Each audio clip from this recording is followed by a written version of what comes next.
Hello friends. என்னோட ஹஸ்பண்டோட பர்த்டேக்கு நான் என்னென்னலாம் வாங்கி சர்ப்ரைஸ் பண்ணேன் அப்படின்னு தாங்க நீங்க இந்த வீடியோல பார்க்க போறீங்க. ஆ திங்ஸ் வந்து ரொம்ப சின்னசா இருந்தாலும், மனசு வந்து ரொம்ப ஹேப்பியா இருக்கணும். அந்த மாரி தான் நான் ஒண்ணொன்னா யோசிச்சு ஆ வாங்கி சர்ப்ரைஸ் பண்ணியிருக்கேங்க. மறக்காம இதெல்லாம் ஃபுல்லா பார்த்துட்டு எப்படி இருக்கு அப்படின்னு மறக்காம கமெண்ட்ல ஷேர் பண்ணுங்க.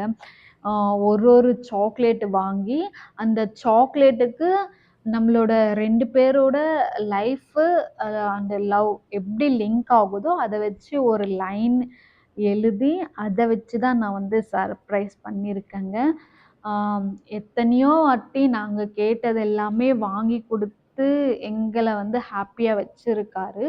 ஸோ, அவரோட பர்த்டேவ அவருக்கு வந்து ரொம்ப ஸ்பெஷலா இருக்கணும் அப்படின்னு தான் ஒரு வாட்டியும் கொஞ்சம் நல்லா வேற மாரி நான் கொஞ்சம் யோசிச்சு, ஆ இந்த வாட்டி அ பர்த்டே சர்ப்ரைஸ் வந்து ரொம்பவே வேற மாரி பண்ணியிருக்கேங்க.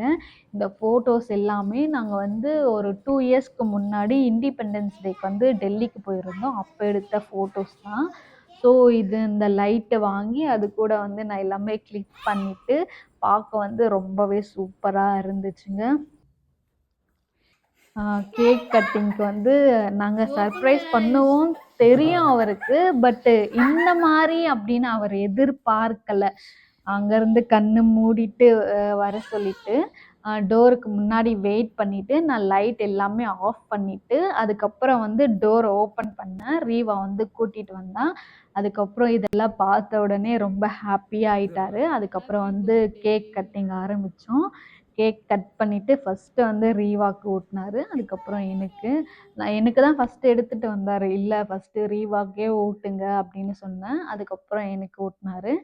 ஸோ கேக் கட்டிங் எல்லாமே ரொம்பவே சூப்பரா போச்சு. அதுக்கப்புறம் வந்து கொஞ்சம் சில ஃபோட்டோஸ் எடுத்துக்கிட்டோம்.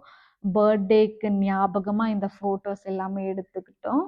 அதுக்கப்புறம் என்னோட எங்க வீட்டுக்காருக்கு நான் இந்த சர்ப்ரைஸ் எப்படி இருந்துச்சு அப்படின்னு மறக்காம கமெண்ட்ல ஷேர் பண்ணுங்க. நீங்க உங்களோட ஹஸ்பண்டுக்கு எந்த மாரி சர்ப்ரைஸ் பண்ணியிருக்கீங்க அப்படின்னு அதுவும் மறக்காம கமெண்ட்ல ஷேர் பண்ணுங்க. இல்லன்னா உங்க வீட்டுக்காரோட பர்த்டேக்கு நீங்களும் இந்த மாரி வாங்கி காஸ்ட்லியான திங்ஸ் வாங்கி தான் சர்ப்ரைஸ் பண்ணணும் அப்படின்னு இல்ல. சின்ன சின்ன திங்ஸ் வாங்கியும் அதையும் இவ்ளோ சூப்பரா டெக்கரேட் பண்ணி சர்ப்ரைஸ் பண்ணலாங்க. இது எல்லாமே நான் கோயிலுக்கு போயிட்டு வந்து ரெஸ்டாரண்ட் போய் சாப்பிட்டுட்டு, அதுக்கப்புறம் ஆஃப்டர்நூன் தான் இது எல்லாமே வாங்கிட்டு வந்து என் கையால எழுதி ஒண்ணொன்னா டெக்கரேட் பண்ணி சர்ப்ரைஸ் பண்ணேங்க. இந்த பர்த்டே சர்ப்ரைஸ் எப்படி இருந்துச்சு அப்படின்னு மறக்காம கமெண்ட்ல ஷேர் பண்ணுங்க. நெக்ஸ்ட் வீடியோல பார்க்கலாம்.